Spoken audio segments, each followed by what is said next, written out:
L'éthique de la permaculture se formule ainsi. Prendre soin des humains, prendre soin de la terre et partager équitablement. Ce sont des formules très simples et pourtant d'une grande puissance. Personnellement, cette éthique m'a transformée. Avant de les décrire en détail, comprenons d'où viennent les 3 principes éthiques. Ils sont issus de recherches sur plusieurs peuplades ou communautés de différents continents qui ont pour point commun d'avoir duré dans le temps. Bill Mollison et David Holmgren ont déduit de leur étude les règles éthiques qui ont permis à ces communautés de vivre en équilibre avec leur environnement. L'éthique de la permaculture est donc issue d'observations de situations réelles, c'est du concret. Elle est bien ce qui permet le vivre ensemble et surtout le bien vivre ensemble. Premier principe éthique, prendre soin de la terre. Il s'agit dans chacune de nos actions de reconstituer nos sols et de soutenir la vie qui nous nourrit. Cultiver son jardin en prenant soin d'améliorer son sol. Consommer des produits issus de l'agriculture bio et si possible de labels tels que Biocohérence ou Nature et Progrès qui sont encore plus exigeants. Acheter des vêtements bio, en coton, en lin ou en chanvre et de manière générale tout acte qui prend soin de la nature, se déplacer en vélo et non en voiture ou en avion, limiter l'usage du plastique, etc. Prendre soin de la terre, c'est aussi considérer que tout ce qui est vivant a intrinsèquement droit de vie, sans considération de son utilité directe ou indirecte pour l'humain. Deuxième principe éthique, prendre soin de l'humain. Pour cela, il faut commencer par s'occuper de soi-même, car tant que je ne vais pas bien, je ne peux raisonnablement pas m'occuper de mon entourage. Il s'agit de se poser la question de ce qui m'anime et me met en joie, et de m'y investir pleinement.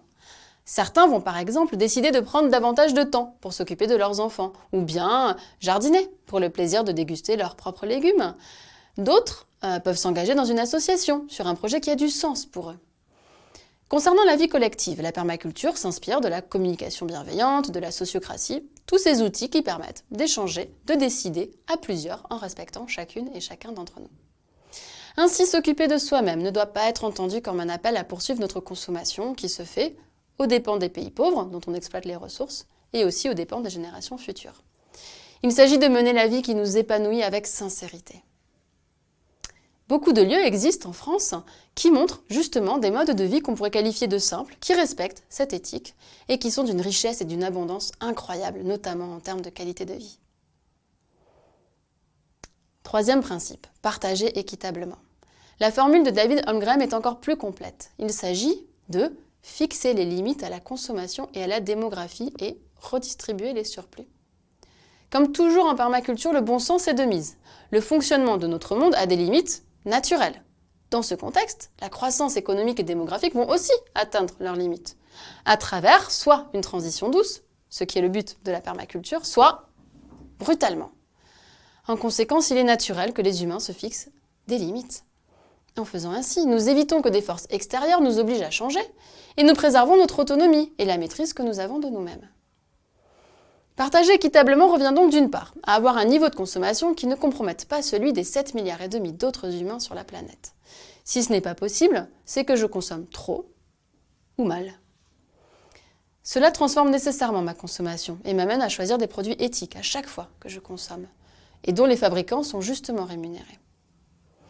D'autre part, partager équitablement, c'est produire de l'abondance. Et la partager, c'est un beau programme. Je peux planter plein d'arbres fruitiers et en partager la récolte avec les voisins. Je peux composer de belles chansons et des jouets autour de moi. Je peux partager mon rire, ma bonne humeur. Je peux offrir mon aide informatique à des organismes qui en ont besoin. Tout dépend de ce que je sais faire. La nature est abondante et généreuse. Imitons-la. Une bonne manière d'accorder l'éthique de la permaculture est aussi d'accorder de la valeur à l'immatériel. Lorsqu'on s'émerveille d'un coucher de soleil plutôt que de regarder un film, qu'on prend soin de sa santé en marchant plutôt qu'en avalant des médicaments, qu'on passe du temps à s'amuser avec un enfant plutôt que de lui acheter un jouet. On prend soin de soi-même et des autres sans produire ni consommer de ressources matérielles. David Holmgren nous dit bien que cette perspective atténue, voire supprime le dilemme apparent entre s'occuper de la nature et s'occuper de soi. Et tout cela peut se partager. Pour savoir si vous êtes un permaculteur ou une permacultrice, vous pouvez passer au prisme de ces 3 principes éthiques chacun de vos actes et chacune de vos décisions. S'ils respectent l'éthique, c'est gagné.